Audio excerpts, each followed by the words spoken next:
വിഷജേ ഭവരോഗിണാം നിധയേ സർവവിദ്യാനാം ദക്ഷിണാമൂർത്തയേ നമഃ. ശിവം ശിവകരം ശാന്തം ശിവാത്മാനം ശിവോത്തമം ശിവമാർഗപ്രണേതാരം പ്രണതോസ്മി സദാ ശിവം. ഭൂതനാഥ സദാനന്ദ സർവഭൂതദയാപരാ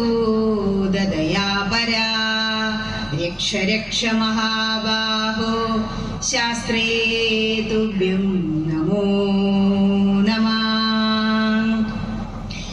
ശുക്ലാംബരധരം വിഷ്ണും ശശിവർണം ചതുർഭുജം പ്രസന്നവദനം ധ്യായേത് സർവവിഘ്നോപശാന്തയേ. ഓം ഗംഗണപതയേ നമഃ. ഓം സരസ്വത്യേ നമഃ. എല്ലാവർക്കും നമസ്കാരം. കഴിഞ്ഞ വർഷം അകത്ത് ഒരു ചെറിയ സ്റ്റേജിൽ ഇരുന്ന് നമ്മൾ വലിയൊരു പ്രഭാഷണം നടത്തി. ഇങ്ങനെ ആ പ്രഭാഷണം വലുതാകുന്ന 2.5 മണിക്കൂറാണ് അന്ന് നിങ്ങൾ ഇങ്ങനെ ഇരുന്നത്. അന്ന് ഒരുവിധം എല്ലാവിധ അടിസ്ഥാന കാര്യങ്ങളും ഞാൻ പറഞ്ഞ ഇവിടുന്ന് പോയത്. പക്ഷെ വീണ്ടും ടീച്ചറെ ഒന്നുകൂടി വിളിക്കണം എന്ന് ഇവിടെയുള്ള പ്രധാനമായും മാതൃസമിതിയും കമ്മിറ്റിക്കാരും ആഗ്രഹിച്ചു എന്നതിൽ ഞാൻ നിങ്ങളോട് നന്ദി പറയാം. കാരണം എന്നെ സംബന്ധിച്ച് ഞാനൊരു പ്രഭാഷണം ഒരു വ്യക്തിയിൽ നിന്ന് കേട്ട അമ്പലത്തില് ഞാൻ അവരോട് പറയാറുണ്ടായിരുന്നു, അടുത്ത വർഷം നമുക്ക് പുതിയ ആളെ കൊണ്ടുവരണം കേട്ടോ. നമ്മൾ മനുഷ്യരെല്ലാം പുതുതിന്റെ പിറകെ പോകുന്നവരാ. പക്ഷെ ഒരേ വ്യക്തിയുടെ പ്രഭാഷണം വീണ്ടും കേൾക്കണം എന്ന് നമ്മൾ ആഗ്രഹിക്കുമ്പോൾ അദ്ദേഹത്തിൽ എന്തൊക്കെയോ ഉണ്ട് എന്ന് ഞാൻ വിചാരിച്ചിരുന്നു. അതുപോലെ ആയിരിക്കാം വേണമെങ്കിൽ നിങ്ങൾ എന്നെ കുറിച്ച് ചിന്തിക്കുന്നത്, അതുകൊണ്ടായിരിക്കാം. ഏതായാലും ഈ കലികാലത്ത് ഒരു ക്ഷേത്രം ഉയർന്നു വരണമെങ്കിൽ 5 കാര്യങ്ങൾ വേണം എന്നാ പറയാ. അതായത് ആചാര്യ തപസാംനായ ജപേന നിയമേന ച ഉത്സവേന അന്നദാനേന ക്ഷേത്രാഭിവൃദ്ധി പഞ്ചത. ആ അഭിവൃദ്ധി നമുക്ക് ഇവിടെ കാണാൻ കഴിയും. കാരണം എന്താണോ, നിങ്ങൾ ഇവിടെ ഒരു ജ്ഞാനയജ്ഞം നടത്തി. ഒരു ക്ഷേത്രം അഭിവൃദ്ധി പ്രാപിക്കണമെങ്കിൽ 5 കാര്യങ്ങൾ, അതാണ് പഞ്ചത. 1, ആചാര്യൻ വേണം. നമുക്ക് ആദ്യം വേണ്ടത് ആചാര്യനാണ്. നമ്മുടെ എല്ലാം വിധിപ്രകാരമുള്ള ആചാര്യൻ എന്ന് പറയുന്നത് നാം കാണുന്ന തന്ത്രി അല്ലെങ്കിൽ തിരുമേനി ഒക്കെയാണ്. പക്ഷെ അവർക്ക് ജ്ഞാനം പകർന്നു കൊടുക്കാനുള്ള ഒരു സമയം ഇല്ല എന്നുള്ളത് കൊണ്ട് നമ്മൾ എന്ത് ചെയ്യുന്നു, നല്ല നല്ല ആചാര്യന്മാരെ മറ്റ് സ്ഥലങ്ങളിൽ നിന്നും വരുത്തുന്നു. അതാണ് ആദ്യം ചെയ്യേണ്ടത്, ജ്ഞാനയജ്ഞം. ഒരു ജ്ഞാനയജ്ഞം നടത്തിയത് കൊണ്ട് മാത്രമാണ് ഇത്രയും പുരോഗതി ഇവിടെ ഉണ്ടായത് എന്ന് പൂർണ്ണമായും വിശ്വസിച്ചോളൂ. കാരണം കലികാലത്തിൽ നമ്മൾക്ക് ഉയർച്ച വരുന്നതിന് വേണ്ടി എന്തേ വേണ്ടു? നാമജപം മാത്രം മതി. ആചാര്യൻ തപസ്. തപസ് എന്ന് പറഞ്ഞാൽ നിങ്ങൾ ഇപ്പൊ ചെയ്തുകൊണ്ടിരിക്കുന്നത് ഒരു തപസ്യ. കാരണം രാവിലെ എഴുന്നേറ്റു, അമ്പലത്തിൽ പ്രതിഷ്ഠാദിന ഓടിപ്പോണം, അവിടെ പല കാര്യങ്ങളും ചെയ്തു തീർക്കാനുണ്ട്. ഒരമ്മ പറഞ്ഞു, ഇന്നലെ ഇവിടെ പണിഞ്ഞായിരുന്നു ടീച്ചറെ, തീരെ വയ്യ. ഭഗവാന് വേണ്ടി നമ്മൾ സേവനം ചെയ്യുമ്പോൾ അതവിടെ എഴുതപ്പെടും എന്നാ. വീട്ടിൽ നമ്മൾ എന്തെല്ലാം പണികൾ എടുക്കുന്നു, അത് നമ്മുടെ കർമ്മ, നമ്മുടെ കടമയാണ്. നമ്മുടെ മക്കൾക്കും ഭർത്താവിനും അച്ഛനും അമ്മയ്ക്കും വേണ്ടി ചെയ്യുന്നത്. ഇവിടെ വന്ന് ചെയ്യുന്നതോ നമ്മൾ യാതൊന്നും പ്രതീക്ഷിക്കാതെ, അതിനെയാണ് സേവനം എന്ന് പറയാം. അപ്പൊ അത് നമുക്ക് കിട്ടിയ ഒരു അനുഗ്രഹം. പ്രത്യേകിച്ച് ഇങ്ങനെ ഒരു ഉള്ളേരിയയിലേക്ക്, എന്നാലോ റോഡ് ഉണ്ട് താനും, ബസ് സർവീസ് ഉണ്ട്. ഇത്രയും സ്ഥലം നമുക്ക് നമ്മുടെ ദേവനെ ആരാധിക്കാൻ വേണ്ടി ഉണ്ടായിട്ട് ഇത്രയും വർഷം അതൊന്നും അല്ലാതെ കിടന്നു. ഇപ്പോഴോ തുടങ്ങി വെച്ചു, ഒരു ജ്ഞാനയജ്ഞം നടത്തി, 2 വിളക്കർച്ചനയും ഞാൻ വന്ന് നടത്തിച്ചു. അതോടുകൂടിയിട്ട് എന്തെല്ലാം മാറ്റങ്ങൾ വന്നു. ഇങ്ങനെ ഇരുന്ന് ഇത്രയും വലിയ സൗണ്ട് സിസ്റ്റത്തിലൊക്കെ ഒരു സ്റ്റേജിൽ ഇരിക്കുക, ഇങ്ങനെ പറയാ, അതും ഭഗവത് നാമങ്ങൾ. ഇതിലും വലിയ ഒരു അനുഗ്രഹം എന്താ വേണ്ടേ? അത് തന്നെ തപസ്. ഈ ഇരിക്കുന്നുണ്ടല്ലോ, നിങ്ങളിപ്പോ 10:30 ഒരു 10:45 തുടങ്ങിയില്ലേ ഇരിക്കാൻ, 12:30 വരെ നിങ്ങൾ അവിടെ ഇരിക്കും. അത് നിങ്ങളുടെ ശരീരത്തെ മറന്ന് ആത്മാവായി ഭഗവാനോട് ചേർന്ന് നിങ്ങൾ അങ്ങനെ ഇരിക്കും. അത് ഭഗവാൻ തരുന്ന ഒരു അനുഗ്രഹം. അത് തന്നെ തപസ്യം. ആംനായ ജപം. നമ്മുടെ ക്ഷേത്രത്തിന് മുന്നില് വലിയ ഒരു മുഖമണ്ഡപം ഇല്ലേ? ആ മുഖമണ്ഡപം ആംനായ ജപം, അതായത് വേദജപം നടത്താനുള്ളതാ. ആ തിരുമേനി വേദജപം നടത്തുന്നതോടൊപ്പം ചുറ്റുപുറവും കണ്ടു, ടൈൽസ് ഒക്കെ പതിച്ച്. അന്ന് ഞാൻ പറഞ്ഞില്ലേ, വളരെ വൃത്തിയായിട്ടിരിക്കുന്ന സ്ഥലം. നിങ്ങൾ അവിടെ ഇരുന്ന് ഇങ്ങനെ വിളക്കർച്ചന നടത്തിയില്ലേ? ആ അർച്ചനം നടത്താൻ വേണ്ടി അത്രയും വൃത്തിയായ സ്ഥലം നിങ്ങൾക്ക് കിട്ടിയില്ലേ? അത് നിങ്ങളുടെ മറ്റൊരു ഭാഗ്യം. കാരണം ഈ കൈകൾ കിട്ടിയിരിക്കുന്നത് എന്തിനാണോ? ഒരാളെ ഇങ്ങനെ ചൂണ്ടാനല്ല, ഭക്ഷണം അരി കഴിക്കാനാ, അതുമല്ല. അതെല്ലാം ഉണ്ട്. പക്ഷേ ആദ്യമായും നമ്മൾ ചെയ്യേണ്ടത് അർച്ചനം ആണ്. അർച്ചനം, പൂക്കളങ്ങനെ എടുത്ത് ഓരോ പൂക്കളായി ഭഗവാൻ അങ്ങനെ അർച്ചിച്ച് ഈശ്വരന്റെ നാമത്തോടുകൂടി അതങ്ങനെ അർച്ചിച്ച് നിങ്ങൾ തൊഴുത് നമസ്കരിച്ചില്ലേ? കാരണം ഈ പുഷ്പങ്ങൾക്ക് മന്ത്രങ്ങളെ അല്ലെങ്കിൽ ശബ്ദത്തെ ആഗിരണം ചെയ്യാനുള്ള കഴിവുണ്ട്. നമ്മൾ ചൊല്ലുന്ന ആ മന്ത്രങ്ങൾ പുഷ്പങ്ങൾ അങ്ങോട്ട് ആഗിരണം ചെയ്യും. ആ മന്ത്രപുരസ്സരമുള്ള പുഷ്പങ്ങളാ ഭഗവത് പാദങ്ങളായി സങ്കല്പിച്ച് നിങ്ങൾ ആ വിളക്കിനടിയിലേക്ക് അങ്ങോട്ട് സമർപ്പിച്ചത്. അപ്പോ കാരണം ഹം ആകാശാത്മന പുഷ്പം കൽപ്പയാമി, ഹേ ഭഗവൻ, പഞ്ചഭൂതങ്ങളിൽ ഒന്നായ ആകാശത്തെ ഞാൻ പുഷ്പത്തെ കൽപ്പിച്ചുകൊണ്ട് അങ്ങയ്ക്ക് സമർപ്പിക്കുന്നു എന്നാ നിങ്ങൾ പറഞ്ഞ്. ഈ തത്വം അറിഞ്ഞാണോ നിങ്ങൾ അർച്ചന ചെയ്തത്? ആയിരിക്കില്ല. പുഷ്പാഞ്ജലിയൊക്കെ കഴിച്ചു, പൂക്കളൊക്കെ എടുത്തു, ചിലർ ഇങ്ങനെ വെക്കും അല്ലേ? പക്ഷേ മൂക്ക് കിട്ടിയിരിക്കുന്നത് ആ പുഷ്പങ്ങളുടെ ഗന്ധം അത് ആശ്വസിക്കാൻ വേണ്ടിയിട്ടാ. എന്നിട്ട് വേണം തലയിൽ ചൂടാൻ. ഇപ്പോ ഇവിടെ നടക്കുന്നത് മഹോത്സവം എന്ന നോട്ടീസിൽ കൊടുത്തത്. അതിനു മുമ്പ് പറഞ്ഞത് മുഴുവനാക്കാം. ആചാര്യ തപസ്, ആംനായ ജപം. നിങ്ങൾ അവിടെ ജപം ചെയ്തു, 3ാമത്തെ കാര്യമായി. പിന്നെയാണ് ഉത്സവേന അന്നദാനേന, ഉത്സവവും അന്നദാനവും. ഉത്സവ കാരണം എന്താ? ഇപ്പൊ ഉത്സവ നിങ്ങൾക്ക് ഇവിടെ ക്ഷേത്ര ദേവന്റെ അമ്പലമാണെങ്കിൽ ഉത്സവവും, ദേവിമാരുടെ അമ്പലമാണെങ്കിൽ പൂരം ആണ് നടത്തുക. ഇവിടെ ഇപ്പൊ നിങ്ങളിത് പ്രതിഷ്ഠാദിന മഹോത്സവം എന്ന് കൊടുത്തു. ഉത്സവം എന്ന് പറഞ്ഞാൽ എന്താ? ഉത്സാഹമുള്ളതാണ് ഉത്സവം. എന്തേ ഉത്സാഹം? മനസ്സിനൊരു ഉത്സാഹം. ആ അമ്പലത്തിൽ ഇങ്ങനെ വരുന്നുണ്ട്, ഇനിയിപ്പോ അടുത്ത വർഷമല്ലേ ഉണ്ടാവുള്ളൂ എന്ന് സങ്കടം തോന്നും 2 ദിവസം കഴിഞ്ഞാ. സ്റ്റേജായി, തിരുവാതിരക്കളി ഏറ്റവും നല്ല എക്സസൈസാ. പണ്ടുള്ള സ്ത്രീകൾക്കൊന്നും ഒരസുഖം ഉണ്ടായിരുന്നില്ല. കാരണം കുമ്മിയൊക്കെ നടിച്ച് ഒന്നങ്ങോട്ട് ചാടിക്കഴിഞ്ഞാൽ എല്ലാ അസുഖവും മാറും, അത്രയും വേർക്കും. അപ്പോ നമ്മുടെ എല്ലാ ആചാരങ്ങളും നമ്മുടെ ജീവിതത്തിലെ സുഖത്തിന് വേണ്ടിയിട്ടുള്ളതാ, ജീവിത സുഖത്തിന് വേണ്ടിയിട്ടുള്ളതാ. അതുകൊണ്ടാണ് ഉത്സവം വേണം, അതിനോടനുബന്ധിച്ച് സ്റ്റേജ് പ്രോഗ്രാമുകളെല്ലാം വേണം എന്ന് പറയുന്നത്. ഇനി പ്രതിഷ്ഠാദിന മഹോത്സവം, അങ്ങനെ അവിടെ ഉത്സവം വെച്ചിരിക്കുന്നത്. അപ്പോ ഉത്സവം എന്ന് പറഞ്ഞ ഉത്സാഹമുള്ളത്. പ്രതിഷ്ഠാദിനം, എന്താ പ്രതിഷ്ഠ? എന്താ പ്രതിഷ്ഠ ചോദിച്ചാൽ അപ്പൊ പറയും ഇവിടെ കൃഷ്ണനാ ടീച്ചറെ, നരസിംഹമൂർത്തിയുടെ ഒരു ഭാവ. ഉഗ്രം വീരം മഹാവിഷ്ണു ജ്വലന്തം സർവതോന്മുഖം നൃസിംഹം ഭീഷണം ഭദ്രം മൃത്യും നമാമ്യഹം ഓം നരസിംഹമൂർത്തയേ നമ എന്ന് പ്രാർത്ഥിക്കാറില്ലേ ഇവിടെ വരുമ്പോ? ഏറ്റവും നല്ലതാ ഈ മന്ത്രം ചൊല്ലുന്നത് എന്നാ. ഏതൊരു ദേവനെയാണോ നമ്മൾ തൊഴുത് നമസ്കരിക്കുന്നത്, ആ മൂർത്തിയുടെ മുന്നിൽ എത്തിക്കഴിഞ്ഞാൽ ആ ദേവന്റെ ഒരു മന്ത്രം. എന്താ മന്ത്രം? മനനേന ത്രായത ഇതി മന്ത്രം. മനനേന ത്രായനം, അതായത് നമ്മളേനെ മനനേന ത്രാണനം ചെയ്യാനുള്ള ഒരു കഴിവ് മന്ത്രങ്ങൾക്കുണ്ട്. അത് മനനം ചെയ്യും തോറും, മനനം ചെയ്യാനുള്ള കഴിവ് ആർക്കുള്ള? മനുഷ്യനാ. കാരണം മറ്റുള്ള ജീവജാലങ്ങളിൽ നിന്ന് വ്യത്യസ്തമായി മനുഷ്യന് മനനം ചെയ്യാൻ വിവേക ബുദ്ധിയുണ്ട്. നല്ലതും ചീത്തതും തിരിച്ചറിയാനുള്ള കഴിവുണ്ട്. മനസ്സിന് രണ്ട് ഭാഗത്തേക്ക് തിരിച്ചുവിടാനുള്ള കഴിവ് മനുഷ്യനുണ്ട്. മറ്റുള്ള ജീവജാലങ്ങൾക്ക് അതില്ല. അതിൽ നിങ്ങളുടെ മനസ്സാണ് എല്ലാത്തിനും പ്രധാനം.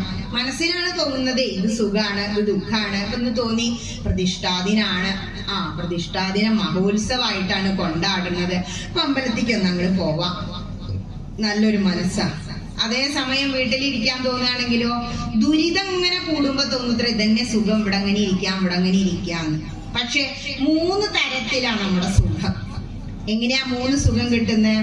നമ്മൾ സാധാരണ ഒരു ജീവിതം ഉണ്ട് ഉറങ്ങി അങ്ങനെ നാമജപമൊന്നും ഇല്ലാതെ പലരും ജീവിക്കുന്നുണ്ട്. അങ്ങനെ ജീവിക്കുന്ന ഒരു വ്യക്തിയെ സംബന്ധിച്ചിടത്തോളം ആ ലൗകിക സുഖങ്ങൾ, ആ ഭൗതിക സുഖങ്ങളാണ് അദ്ദേഹത്തിന് സുഖം. പക്ഷേ രണ്ടാമത്തെ സുഖം എന്ന് പറയുന്നത് നിങ്ങളിപ്പോ അനുഭവിച്ചുകൊണ്ടിരിക്കണേ. കാരണം ക്ഷേത്രത്തിലേക്ക് പോണം, ഇത്തിരി സമയം നാമം ചൊല്ലണം, വിളക്കർച്ചന ചെയ്യണം, പ്രഭാഷണം കേൾക്കണം.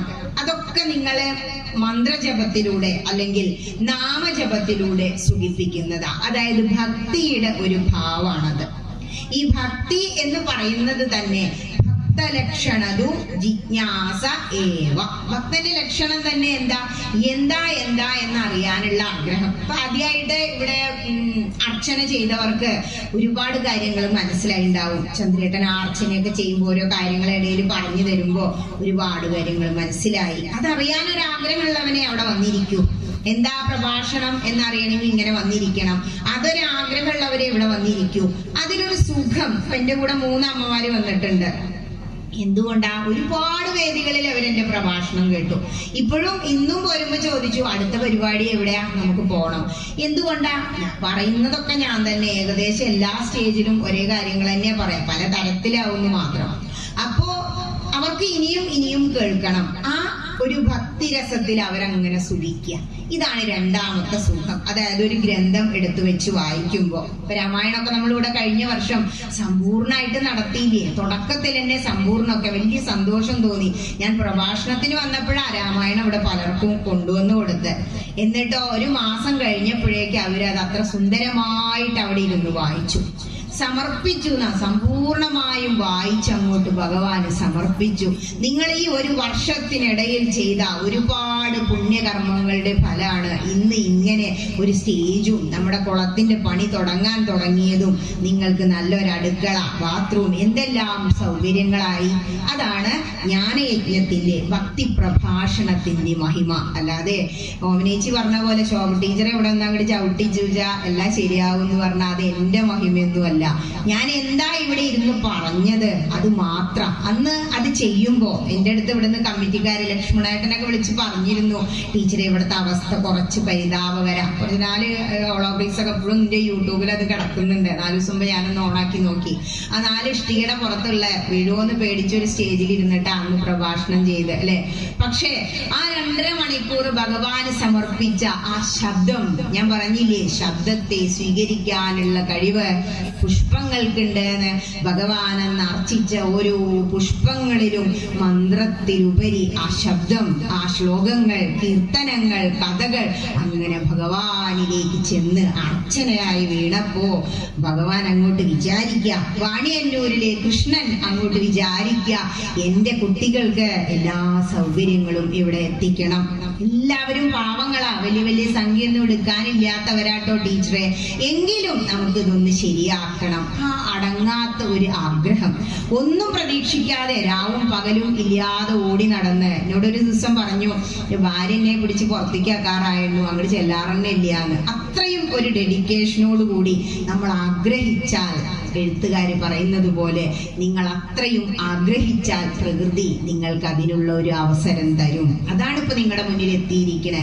ഇനി നോക്കൂ, ഈ വർഷം കഴിഞ്ഞ് 1 വർഷത്തിനിടയിൽ നിങ്ങൾ ചെയ്യുന്ന അർച്ചനയുടെയും നിങ്ങൾ ചെയ്യുന്ന ഗ്രന്ഥപാരായണത്തിന്റെയും പുണ്യമായി ഇതിലും ഉയർച്ച അടുത്ത വർഷത്തേക്ക് ഇവിടെ നിങ്ങൾക്ക് കാണാം.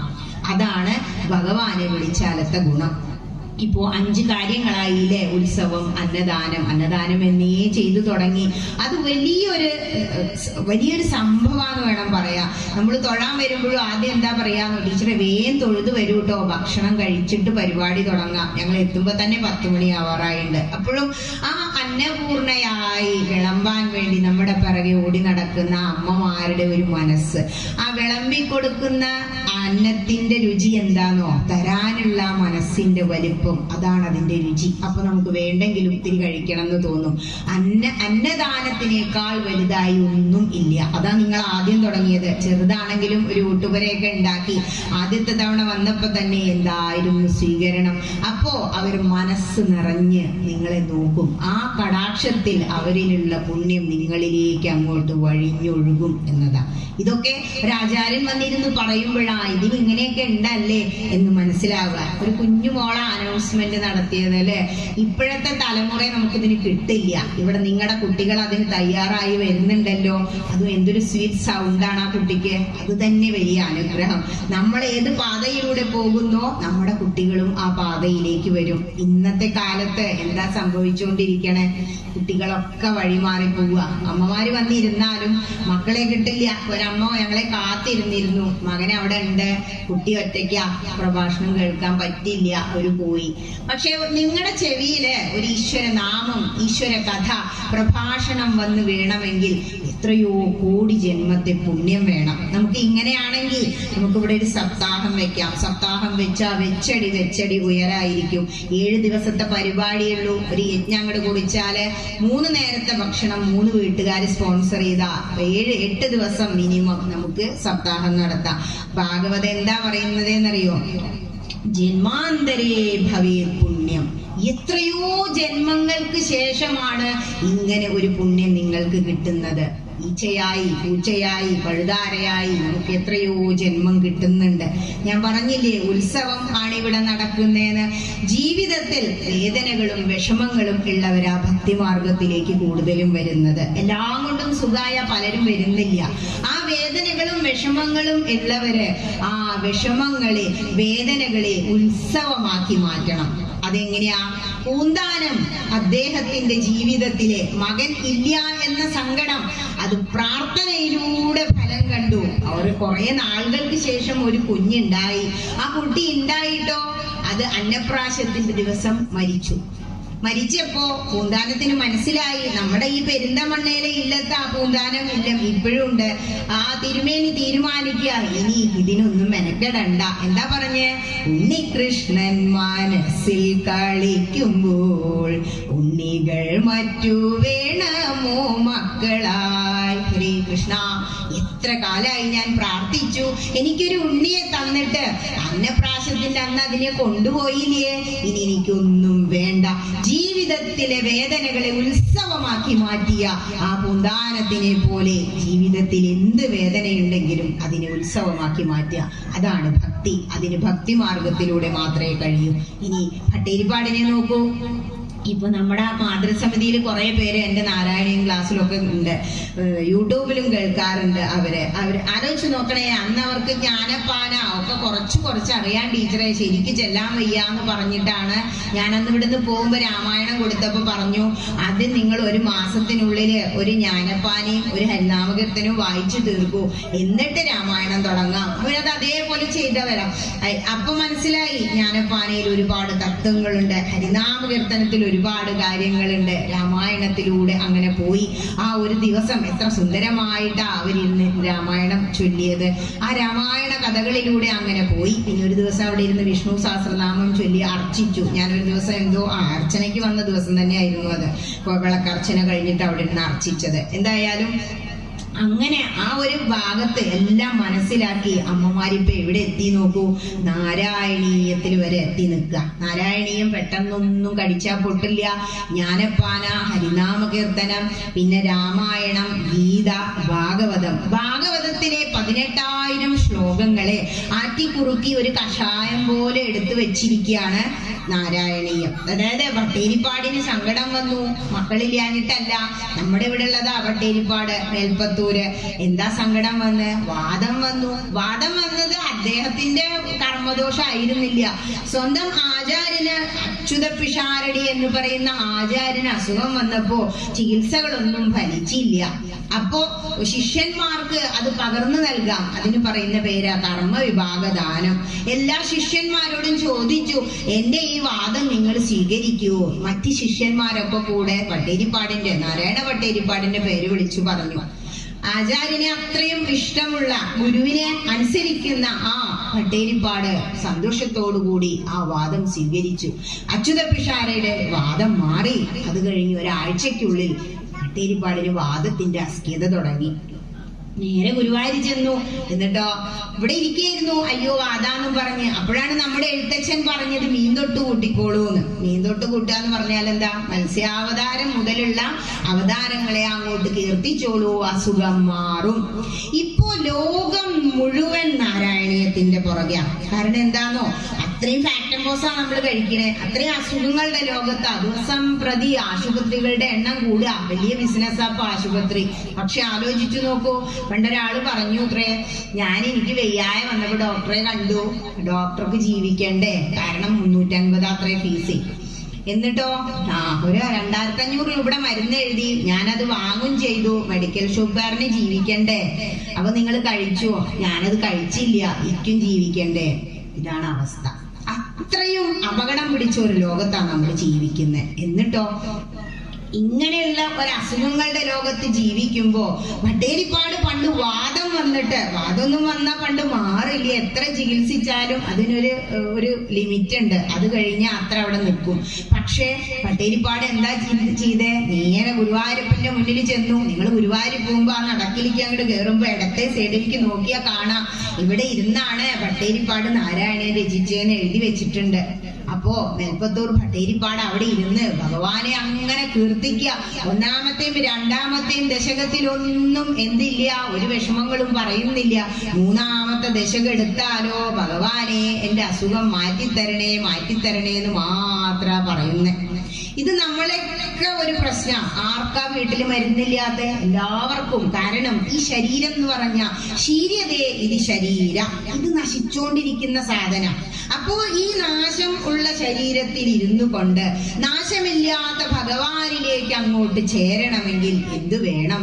ശരീരമാദ്യം ഖലു ധർമ്മസാധനം. ഈ ശരീരത്തിൽ ഇരുന്നു കൊണ്ട് ആത്മാനുഭൂതി അനുഭവിക്കണം. അതിനെന്ത് വേണം? അതാണ് പറഞ്ഞത്. സാധാരണക്കാരന്റെ ഒരു ജീവിതം, അതിൽ നിന്നും ഒരു പടി നിങ്ങൾ ഉയർന്നു. ഒരു അമ്പലം, നിങ്ങൾക്ക് ഇത്രയും സൗകര്യങ്ങളുള്ള ഒരു ക്ഷേത്രം കിട്ടി. എന്താ ക്ഷേത്രം എന്ന് പറഞ്ഞു? ക്ഷയാത് ത്രായതി ഇതി ക്ഷേത്ര. എല്ലാ ക്ഷയങ്ങളിൽ നിന്നും നമ്മളെ ഉയർത്താൻ കഴിവ് ക്ഷേത്രങ്ങൾക്കുണ്ട്. ഇപ്പോ പലരും ഭൗതികമായ സുഖത്തിന് വേണ്ടിയാ വരിക. അപ്പൊ വിളക്കർച്ചന നടത്തുമ്പോഴും പ്രാർത്ഥിക്കൂ എന്നൊക്കെ പറയുമ്പോ നമുക്ക് ജീവിക്കണമെങ്കിൽ ധനം വേണം. നമ്മള് ഇപ്പോ ലളിതാ സഹസ്രനാമ അർച്ചന നടത്തുകയാണെങ്കിൽ എന്താ അർച്ചിക്കുക? ഇച്ഛാശക്തി, ജ്ഞാനശക്തി, ക്രിയാശക്തി സ്വരൂപിണി. ഹേ അമ്മേ, അമ്മയെ 3 തരത്തിലാ വിളിക്കുന്നത്. ഇച്ഛാശക്തി, നമ്മുടെ ഇച്ഛ എന്താ? സത്യമായിട്ടും മനസ്സ് തുറന്ന് ചോദിച്ചാൽ നമുക്ക് ധനം ഉണ്ടാവണം എന്നായിരിക്കും ആഗ്രഹം. അതാണ് ഇച്ഛാശക്തി. ഈ ആഗ്രഹം നമുക്ക് എവിടെ ഉണ്ടാകുന്നേ? നമ്മുടെ മനസ്സിലാണ്. ലക്ഷ്മി ദേവി മനസ്സിലാ കുടികൊള്ളുന്നേ. മനസ്സിലാണ് ലക്ഷ്മി ദേവി എങ്കിൽ ഇച്ഛാശക്തി കഴിയുമ്പോൾ നമുക്ക് ഉണ്ടാകുന്ന അടുത്ത പടിയാണ് ജ്ഞാനശക്തി. ഈ ജ്ഞാനം, അറിവ് നേടണമെങ്കിൽ സത്സംഗമേവ. അതാണ്, സത്സംഗത്തിലൂടെ മാത്രമേ നിങ്ങൾക്ക് ജ്ഞാനം ലഭിക്കൂ. അതാ സത്സംഗമേവ ജ്ഞാനം ലഭതേ എന്ന് കൃഷ്ണൻ പറഞ്ഞത്. അപ്പോ ഇച്ഛാശക്തി കഴിഞ്ഞു ജ്ഞാനശക്തി. ജ്ഞാനം എന്ന് പറയുന്നത് എവിടെയാ? നമ്മുടെ തലച്ചോറിലാ. വിവേകമാണ്, സരസ്വതിയാണ് ജ്ഞാനം എന്ന് പറയുന്നത്. അത് കഴിഞ്ഞാലോ ക്രിയാശക്തി. മനുഷ്യന്റെ ശരീരത്തിന് അവയവങ്ങൾക്കുള്ള എക്സസൈസ് ആണ് എന്ത്? കർമ്മം ചെയ്യുന്നത്. അതാണ് ക്രിയാശക്തി എന്ന് പറയുന്നത്. അതാണ് ശ്രീ പാർവതി ദേവി. അന്നപൂർണയുടെ രൂപത്തിൽ തവി എന്തിക്കൊണ്ട് ശ്രീ മഹാദേവന് ഭിക്ഷ വിളമ്പിക്കൊടുത്തവളാണ് ശ്രീ പാർവതി ദേവി. അപ്പൊ പാർവതി ദേവി 3ാമത്തെ ശക്തിയായിട്ടിരിക്കുന്നു. ഇതാണ് ഇച്ഛാശക്തി, ജ്ഞാനശക്തി, ക്രിയാശക്തി സ്വരൂപിണി എന്ന് പറയുന്നത്. ഒരു വിളക്കിന്റെ ദീപം എടുത്തു നോക്കിക്കഴിഞ്ഞാല് അതിൽ ഈ 3 ദേവതകളും കുടികൊള്ളുന്നു എന്നാ പറയാം. അഗ്നി നോക്കൂ, വേദമന്ത്രങ്ങൾ എടുത്ത് നമ്മൾ ജപിക്കാൻ തുടങ്ങുമ്പോ ആദ്യം പ്രാർത്ഥിക്കും, അഗ്നി നയ സുപദേ, അഗ്നിദേവ ഞങ്ങളെ നയിച്ചാലും. എങ്ങോട്ടാ? സുപദേ, നല്ല പദത്തിലൂടെ നയിച്ചാലും. അന്ന് എല്ലാം താഴെന്നാ പറഞ്ഞത്, ജ്ഞാനപ്പാന മുതൽ ഇങ്ങോട്ട് മുകളിലേക്ക്. ഇപ്പൊ നിങ്ങൾ ഒരുപാട് ഉയർന്നിട്ടുണ്ട് ആത്മീയതയിലും കർമ്മത്തിലും എല്ലാം. അതുകൊണ്ടാ വേദം പറയുന്നത്. വേദം എന്ന് പറഞ്ഞാൽ തന്നെ അറിവ്. ആ വാക്കിന്റെ തന്നെ വിദ് എന്ന് പറഞ്ഞാൽ അറിവ് എന്ന അർത്ഥം. ഹൈന്ദവന്റെ അടിസ്ഥാന ഗ്രന്ഥമായ വേദം നമ്മൾ അങ്ങനെ പഠിക്കുമ്പോ, നാരായണോപനിഷത്തൊക്കെ എടുത്തു വെച്ച് നോക്കുമ്പോ നമ്മൾ അങ്ങനെ ലയിച്ചു പോവും. സാധാരണ ഒരു ഭക്തിയിൽ നിന്നൊക്കെ നമ്മൾ അങ്ങോട്ട് ഉയരും വേദം പഠിക്കുമ്പോ. അതായത് നാരായണാത് ബ്രഹ്മ ജായതേ, നാരായണാത് ഇന്ദ്രോ ജായതേ. ഈ ലോകത്തിൽ കാണുന്ന എല്ലാം നാരായണിൽ നിന്നുണ്ടാകുന്നു. ആ നാരായണൻ തന്നെ നിങ്ങളുടെ മുന്നിൽ മൂർത്തിയായി വന്ന് നരസിംഹരൂപത്തിൽ ഇരിക്കുന്നു എന്ന് പറയുമ്പോൾ ഇതിലും വലിയ അത്ഭുതം ഒന്നും ഇല്ല.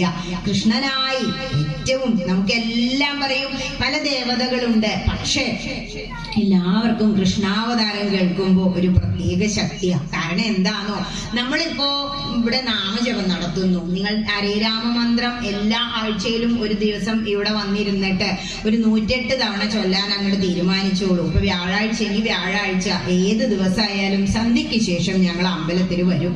അത് മാതൃസമിതി എന്ന് മാറ്റി വെക്കൊന്നും വേണ്ട, പിതൃസമിതിക്കും ആവാം.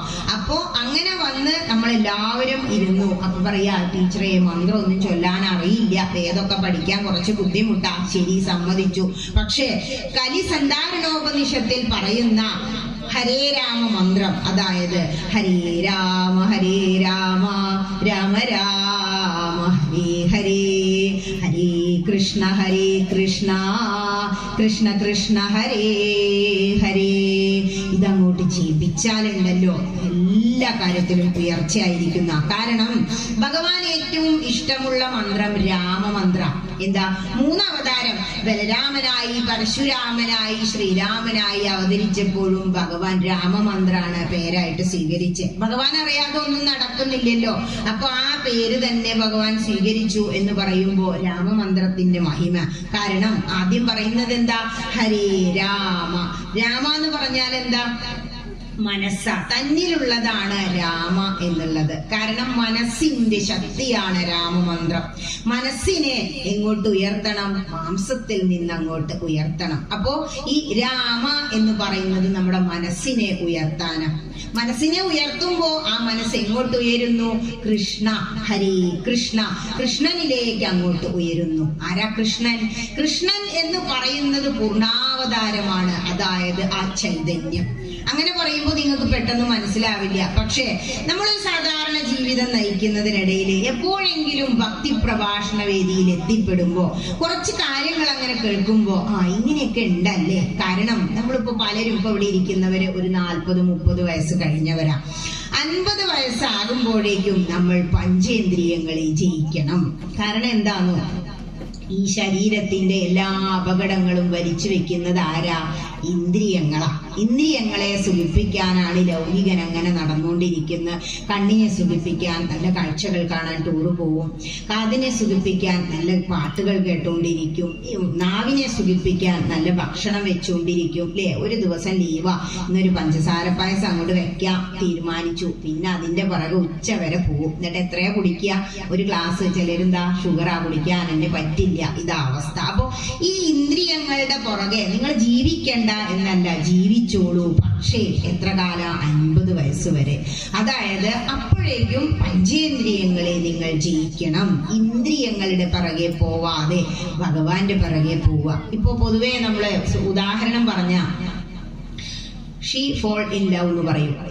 ഫാൾ ഇൻ ലവ്, സ്നേഹത്തില് വീണു. ഫാൾ എന്ന് പറഞ്ഞ വീണു എന്നാണ് അർത്ഥം. ഏതൊരു സ്നേഹബന്ധവും നിങ്ങൾ നോക്കിക്കോളൂ, ലൗകികമായ മറ്റുള്ളവരോടുള്ള സ്നേഹം നമ്മളെ വീഴ്ത്തുക ചെയ്യുന്നത്. എല്ലാ തരത്തിലും നമുക്ക് നഷ്ടങ്ങളാണ്. അപ്പൊ ഒരു കാമുകൻ കാമുകിയായി മാറുമ്പോ ആ പെണ്ണിന് വേണ്ടി എന്തെല്ലാം വാങ്ങിച്ചു കൊടുക്കുന്നു. ഇപ്പൊ ഒരു കല്യാണം കഴിക്കാൻ തീരുമാനിച്ചാൽ തന്നെ 75,000 രൂപയുടെ ഫോണ് വേണം, അല്ലെ? നിശ്ചയത്തിന് കൊണ്ടു കൊടുക്കുന്നതാ. പിന്നെയോ അവൾക്ക് ഡ്രസ്സ് വേണം, ആഭരണം ചാർത്തണം, ഇതൊക്കെ വേണം. അതായത് നമ്മളതിനെ തളർത്തുന്നതാണ് മറ്റുള്ള ബന്ധങ്ങൾ എന്ന് മനസ്സിലാക്കുമ്പോ ഭഗവാനുമായിട്ട് അങ്ങോട്ട് ചേർന്നാലോ, ഭഗവാൻ ഇവിടെ വരുമ്പോ നമ്മളോട് എന്തെങ്കിലും ചോദിക്കുന്നുണ്ടോ? ഇല്ല. പക്ഷെ നമുക്ക് കൊടുക്കാൻ തോന്നുന്നില്ലേ? ഇപ്പൊ ഇവിടെ വന്നപ്പോ തന്നെ ഞങ്ങൾ ആദ്യം പറഞ്ഞു നമുക്ക് കൃഷ്ണനല്ലേ ഒരു നെയ്വിളക്ക് ചാർത്താം എന്നൊക്കെ പറഞ്ഞ് അവിടെ വന്നിട്ട് ഷീട്ടാക്കുന്നവരോട് പറഞ്ഞു ഒരു നെയ്വിളക്ക്. എന്നിട്ട് റൈറ്റ് സൈഡിൽ നോക്കിയപ്പോ അവിടെ നെയ്വിളക്കോട് കൂടിയ തട്ടിരിക്കുന്നു. അപ്പൊ ഞങ്ങൾ ചോദിച്ചു ഇന്ന് എന്താ ഇവിടെ ഒരു തട്ടൊക്കെ? അപ്പൊ പറഞ്ഞു ഇവിടെ തട്ട് സമർപ്പണ, ഇന്നും നാളെ ഇത് പ്രധാന വഴിപാടാ. അപ്പൊ ഞങ്ങൾ നെയ്വിളക്ക് വേണ്ട, തട്ടാക്കാന്ന് വെച്ചു. നെയ്വിളക്കിന് 20 രൂപയുള്ളൂ, തട്ടിന് 50 രൂപ, അത്രേ ഉള്ളൂ. അതിൽ എന്തെല്ലാം ഉണ്ടെന്ന് നോക്കൂ. അതിൽ അത്ഭുതം ഉണ്ടായി എന്നുള്ളതാ ഞാൻ എന്റെ കൂടെ ഉള്ളവർക്ക് കാണിച്ചു കൊടുത്തു. ഒരുപാട് തട്ടുകൾ അവിടെ ഇരിക്കുന്നുണ്ട്. ശരിക്കും ഒരു തട്ടം വെക്കുമ്പോ ഭഗവാൻ അതില് ദ്രവ്യം, നാണയം സമർപ്പിക്കണം, അല്ലെങ്കിൽ പണം സമർപ്പിക്കണം എന്ന് പറയും. അതില് കർപ്പൂരുണ്ട്, ചന്ദനത്തിരി ഉണ്ട്, പുഷ്പം ഉണ്ട്, ഭഗവാന്റെ താമരപ്പൂ ഉണ്ട്, പിന്നെ വിളക്ക്. അതായത് ദീപം, ധൂപം, പുഷ്പം, പത്രം, ഫലം, തോയത്തിൽ ഇതിൽ തോയമല്ലാത്ത എല്ലാം അതിലുണ്ട്. പക്ഷെ ദ്രവ്യം ഉണ്ടായിരുന്നില്ല. ഞാനെടുത്ത തട്ടില് 10 രൂപ ഉണ്ടായിരുന്നു. ഞാനിപ്പോ എന്റെ കൂടെയുള്ള അമ്മയ്ക്ക് കാണിച്ചു കൊടുത്തു. ഇതെന്താ ഈ തട്ടില് മാത്രം പണം? ഭഗവാൻ നമ്മളെ പരീക്ഷിക്കാവൂലേ, ഇത് ഇങ്ങനെ തന്നെ അവിടെ കൊണ്ടുപോയി വെക്കാന്ന് പറഞ്ഞിട്ട് ഞാനതവിടെ വെച്ചു. സത്യത്തില് നമ്മളൊരു തട്ട് സമർപ്പിക്കുമ്പോ അതിൽ നാണയത്തൊട്ട് ദ്രവ്യം സമർപ്പിക്കണം എന്നാ. അത് എങ്ങനെ വന്നു എന്ന് എനിക്കറിയില്ല. ഏതെങ്കിലും നമ്മുടെ കയ്യിൽ നിന്ന് വീണ് പോയതാണോ ഒന്നും അറിയില്ല. അതൊരു അത്ഭുത. നമ്മൾ ആ മനസ്സിന്റെ ഒരിത് അതുപോലെ ആക്കി തരും ഭഗവാൻ. ആ തട്ട് സമർപ്പിക്കുമ്പോ ഭഗവാൻ എന്തെല്ലാം നമ്മൾ ഒന്നിച്ചു കൊടുത്തു. യോ മേ ഭക്ത്യാ പ്രയച്ഛതി ദീപം, ധൂപം, പുഷ്പം, പത്രം, ഫലം, തോയം. ആരാണോ ഭക്തിയോടുകൂടി എനിക്കിത് കൊണ്ടുവന്ന് സമർപ്പിക്കുന്നത്, നിങ്ങൾ അവിടെ കൊടുക്കുന്ന പണത്തിന്റെ മൂല്യം അല്ല നിങ്ങൾക്കപ്പൊ കിട്ടുന്നത്. കാരണം അതില് ഭഗവാൻ ഇഷ്ടപ്പെട്ട താമരപ്പൂവ. നമ്മളത് വാങ്ങാൻ തിരുനാവായവരെ കൊണ്ടേ ഇവിടെ കൊണ്ടുവന്ന് വെച്ചിരിക്കുന്നു നമുക്ക് വേണ്ടിയിട്ട്. അത് ഭഗവാൻ നമുക്ക് തന്ന ഒരു അനുഗ്രഹമല്ലേ. പിന്നെ ദീപം, അതിൽ നെയ്വിളക്ക. ഭഗവാനെ ചാർത്തുമ്പോ നേത്രങ്ങളുടെ എല്ലാ അസുഖങ്ങളും മാറുത്രേ നെയ്വിളക്ക് ചാർത്തി കഴിഞ്ഞ. ദീപം, ധൂപം, പിന്നെയോ ധൂപം, അതിൽ ചന്ദനത്തിരിയും കർപ്പൂരവും വെച്ചിട്ടുണ്ട് അവര്. ഏതെങ്കിലും ഒന്നേ വേണ്ടൂ എന്നാ പറയാ. പൊതുവെ ശ്രീലകത്തില് ചന്ദനത്തിരിയേക്കാൾ കൂടുതൽ കർപ്പൂരാണ് ആരതി ഒഴിയാറുള്ളത്. രണ്ടും വെച്ചിട്ടുണ്ട്. പിന്നെ അതിലെന്താ പഴം കണ്ടു. ഭഗവാൻ ഏറ്റവും ഇഷ്ടം എന്താ? വെണ്ണക്കണ്ണൻ ഒരു കയ്യിൽ വെണ്ണയും ഒരു കയ്യിൽ ഒരു പഴവും പിടിച്ച പല ക്ഷേത്രങ്ങളിലും നിൽക്കുക. ഇങ്ങനെയുള്ള എല്ലാ കാര്യങ്ങളും എത്ര രൂപയ്ക്ക് നമുക്ക് കിട്ടി? 50 രൂപയ്ക്ക്. നമ്മൾ ഭഗവാനെ കാണാൻ വരുമ്പോ ഒന്നുമില്ലാതെ വെറും കൈയോടെ പോവാൻ പാടില്ല. ഭഗവാനെ മാത്രമല്ല, നമ്മളൊരു വീട്ടിലേക്ക് പോവുകയാണെങ്കിലോ ഒരു ക്ഷേത്രത്തിലേക്ക് പോവുകയാണെങ്കിലോ ഒന്നുമില്ലാതെ വെറും കൈയോടെ പോവാൻ പാടില്ല എന്നാ പറയാ. അപ്പൊ നമ്മളിപ്പോ വരുന്ന വഴിക്ക് ഇത് വാങ്ങിക്കാനൊന്നും സമയമില്ല. അങ്ങനെയുള്ളവർക്ക് വേണ്ടിയാണ് ഇങ്ങനെയുള്ള സൗകര്യങ്ങൾ ചെയ്യുന്നത്. കൈവീശി ചെന്ന് തൊഴുത് പ്രാർത്ഥിച്ച് ഒന്നും കൊടുക്കാൻ മനസ്സില്ലാതെ പലതും ഇങ്ങോട്ട് ചോദിക്കുന്നവരാ പലരും. അങ്ങനെ ചെയ്യരുത് എന്ന് മനസ്സിലാക്കുന്നവൻ എന്ത് ചെയ്യും? ആ തട്ട് 50 രൂപ കൊടുത്ത് വാങ്ങിക്കും. അതിലെല്ലാം ഉണ്ട്. അപ്പൊ എന്ത് ചെയ്യാ? ഭഗവാന് തട്ട് സമർപ്പണം അത്രയും പുണ്യമായ വഴിപാടാണ് എന്ന് മനസ്സിലാക്കി അതങ്ങോട്ട് സമർപ്പിക്കുക. ഞാനത് പറഞ്ഞപ്പോഴേക്കും എന്റെ കൂടെയുള്ള 3 അമ്മമാര് അന്ന് നമുക്ക് തട്ട് വെച്ചാൽ മതി. അതാ ഒരു മനസ്സാ. ആ തട്ട് അവിടെ കൊണ്ടുപോയി നമ്മൾ ആ 2 കൈ കൊണ്ടും ഭഗവാന് സമാധാനമായിട്ട് വലിച്ചെറിയും പോലെ വെക്കരുത് കേട്ടോ. അങ്ങനെ വെക്കുമ്പോ കൃഷ്ണൻ ഒന്ന് കണ്ണു തുറന്ന് നോക്കൂത്രേ. കാരണം ഭഗവാൻ ഇതൊക്കെ ഇഷ്ടമുള്ള സാധനങ്ങളാണ്. ഗജേന്ദ്രന് എന്താ കൊടുത്തേ?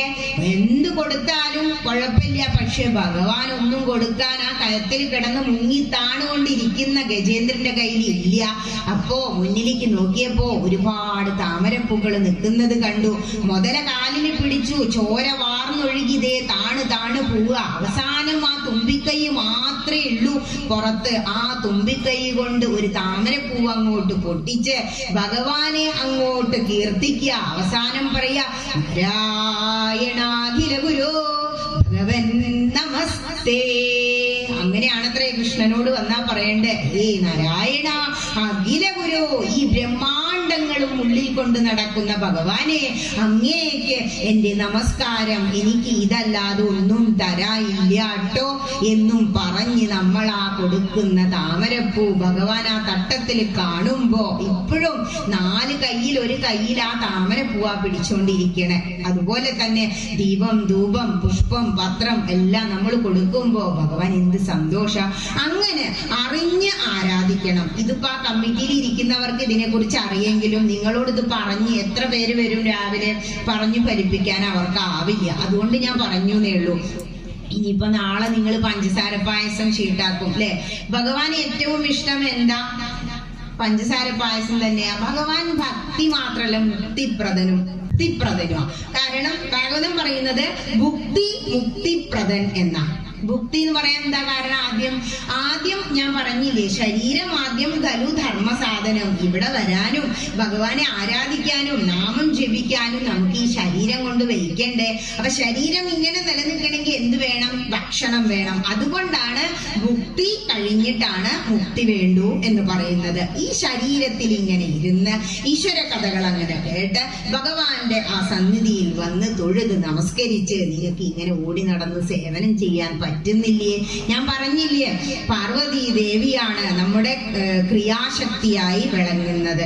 എന്തേ ക്രിയാശക്തിയാവുന്നത് പാർവതി ദേവി? നമ്മളൊരു എക്സസൈസും ചെയ്യാതെ അങ്ങനെ ഇരുന്നാ നമുക്ക് അസുഖങ്ങൾ ഉണ്ടാവും. ഇവിടെ അമ്പലത്തിൽ വന്നൊരു 4 പാത്രം അങ്ങോട്ട് കഴുകി 4 പൂക്കളം അങ്ങോട്ട് പൊട്ടിച്ച് അവിടെ കൊണ്ടുവച്ചു, ഓടിച്ചാടി ആകൊരോട്ടത്തിലാണല്ലേ എല്ലാവരും. മാതൃസമിതിക്കാരൊക്കെ ഞാൻ വന്നപ്പോ മുതൽ കടന്നു ഓടുക. അപ്പോ അങ്ങനെ ഒരു അവസ്ഥയിലേക്ക് നമ്മളുടെ ജീവിതം സുഖപ്രദമാക്കുന്നതിന് വേണ്ടി അപ്പൊ എന്ത് വേണം? ഓടി നടക്കുമ്പോ ഭക്ഷണം വേണ്ടേ? ഭക്ഷണം ക്ഷണനേരം കൊണ്ട് കഴിയുന്നതാ. ഇവിടുന്ന് ഇറങ്ങിയാ കഴിഞ്ഞു എന്ന് പറയും. അന്ന രാജാവാണ് ഭക്ഷണം.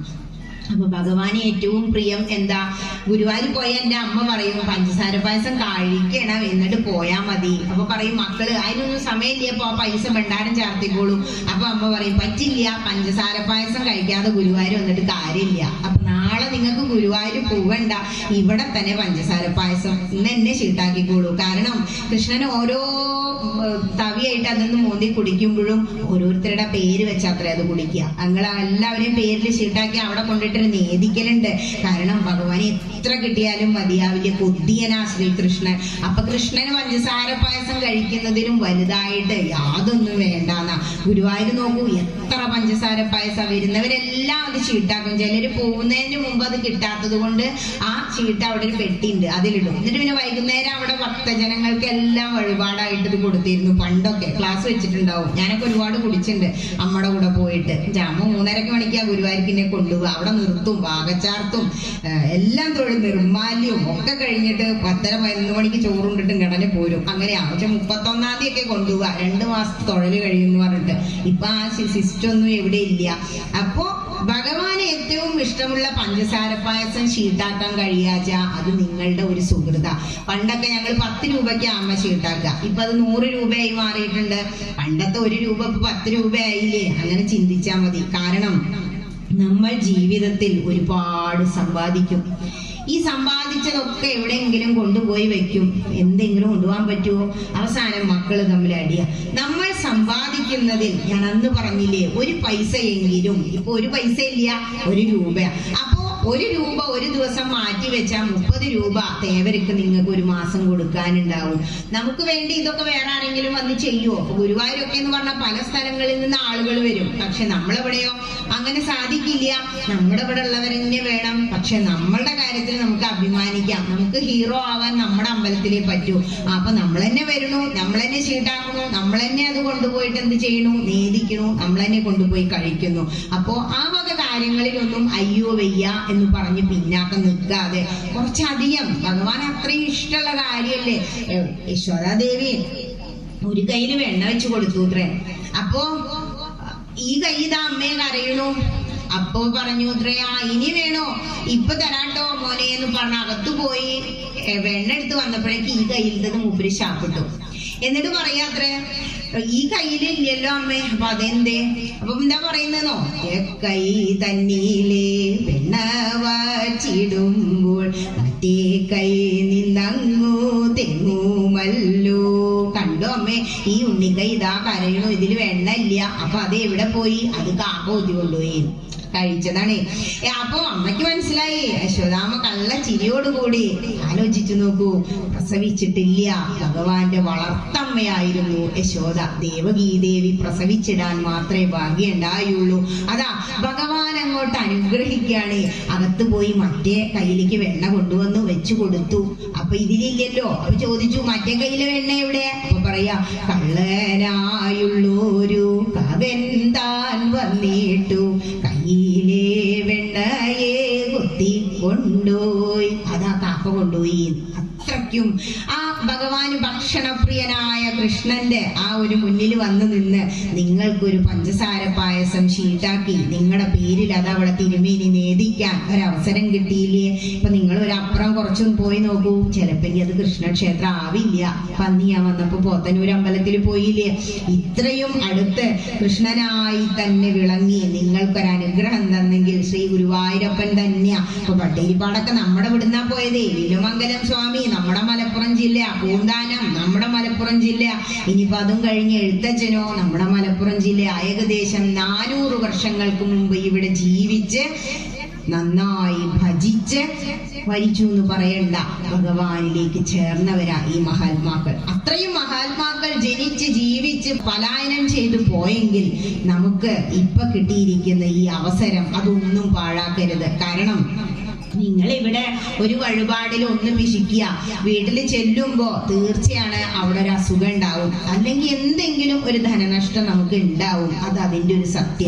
കാരണം ഓരോ വഴിപാട് കഴിക്കുമ്പോഴും വഴിപാട് അതൊരു ത്യാഗമാണ്, സമർപ്പണമാണ്, ആരാധനയാണ്. ത്യാഗം എന്ന് പറയുന്നത് സാമ്പത്തികമായി നിങ്ങൾ ത്യജിക്കുക കുറച്ച് പൈസ കുടുംബ ബഡ്ജറ്റിൽ നിന്ന്.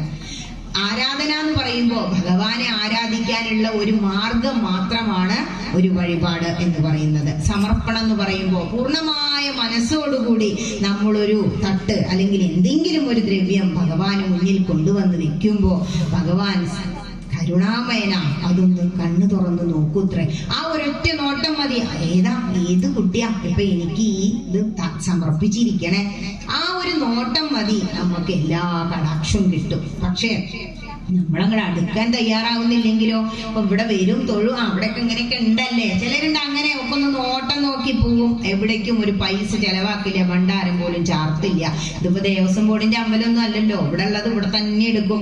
അപ്പൊ എന്ത് ചെയ്യാ? കൈ നിറയെ കൊടുക്കാനുള്ള ഒരു മനസ്സ്. രാമായണ കഥ പറയുന്നത് എന്താ? കൊടുക്കാൻ തയ്യാറല്ല, എനിക്ക് എന്ന് പറഞ്ഞു പിടിച്ചു വെച്ചു രാവണൻ, ബാലി, എല്ലാവരും. എന്താ ഉണ്ടായേ അവസാനം? പക്ഷേ ശ്രീരാമചന്ദ്രൻ എന്താ പറഞ്ഞ്? ഭരതന് രാജ്യം കൊടുക്കണം കേട്ടോ. അതിനെന്താ അമ്മയെ കൊടുക്ക, അമ്മയ്ക്കാണ് എന്നോട് ഏറ്റവും സ്നേഹം. കാരണം എന്താ? രാജ്യം ഭരിക്കാൻ ബുദ്ധിമുട്ടാണ്. കാട്ടിൽ പോയാലേ, ഇപ്പൊ കല്യാണം കഴിഞ്ഞിട്ടേ ഉള്ളൂ, ഹണിമൂണാ അല്ലെ? ഇപ്പൊ എല്ലാരും കാടൊക്കെ കാണാനാ പോണ്. സീതാദേവിയുമായിട്ട് അങ്ങോട്ട് പോവുകയാണ്. അരുവിയിലെ വെള്ളം കുടിച്ച് പഴങ്ങൾ അറുത്ത് കഴിച്ച് സുഖമായി ശാന്തമായി ജീവിച്ചു. രാജാവായി രാജ്യം ഭരിച്ചിരുന്ന അതിന് പറ്റുമോ? മുൾക്കിരീടാ തലയിൽ അല്ലെ? നരേന്ദ്രമോദിയോട് ചോദിക്കണം അപ്പൊ ബുദ്ധിമുട്ട് എത്ര ഉണ്ടെന്ന്. പെണ്ണും പെടക്കോഴിയൊന്നും ഇല്ലാത്തതുകൊണ്ട് അയാൾക്ക് വലിയ ബുദ്ധിമുട്ടുണ്ടാവില്ല. പക്ഷെ ഒരു കുടുംബം കൊണ്ട് നടക്കുന്ന ആളോട് ഒരു ഭരണം കൂടി ഏൽപ്പിച്ച ഒരു കളക്ടർ ഉദ്യോഗം കിട്ടിക്കഴിയുമ്പോഴാണ് നമുക്കത് മനസ്സിലാവുക. രണ്ടും കൂടി മാനേജ് ചെയ്യാൻ വളരെ ബുദ്ധിമുട്ടാണ്. അപ്പൊ എന്നെ സംബന്ധിച്ചിടത്തോളം ഞാൻ കഴിഞ്ഞ വർഷം വരെ അത് അനുഭവിച്ചിരുന്നു.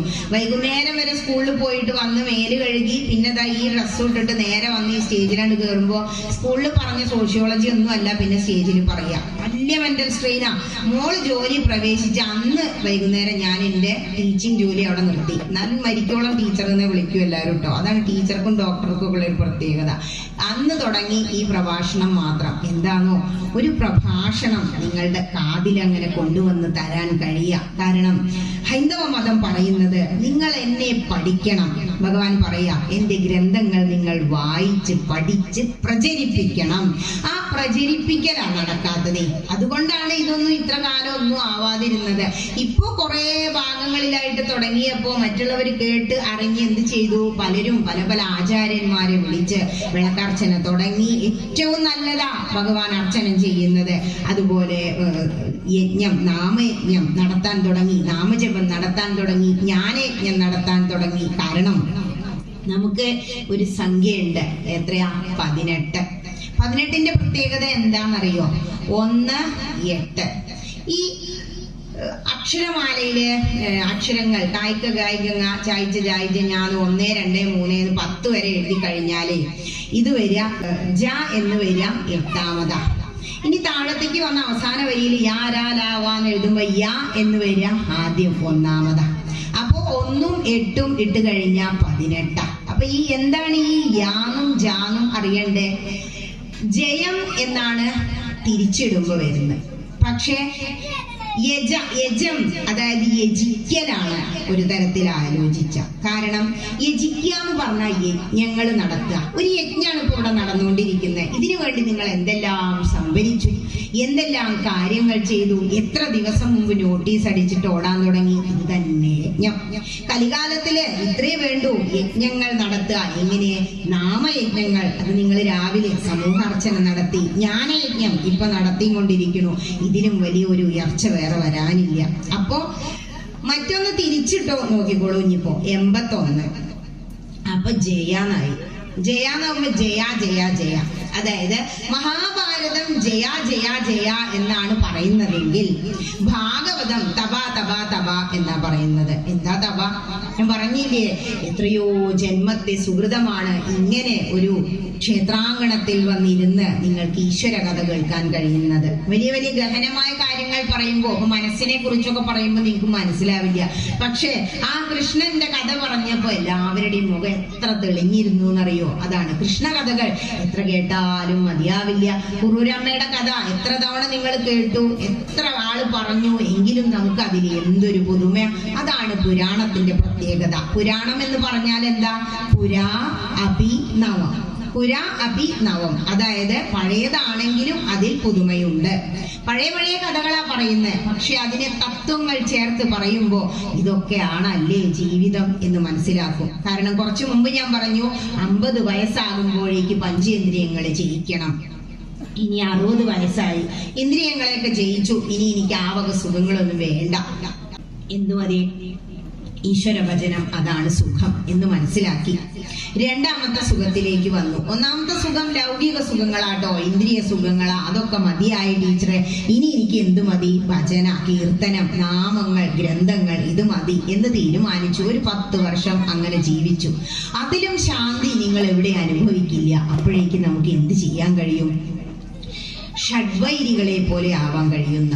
എന്താ ഷഡ്വൈരി? ഹരിനാമ കീർത്തനത്തിൽ പറയുന്നുണ്ട്, ഷഡ്വൈരികൾക്കു വിളയാട്ടത്തിനാക്കരുതു ചിത്താംബുജം മമതവാസ്ഥാനരംഗമിതു.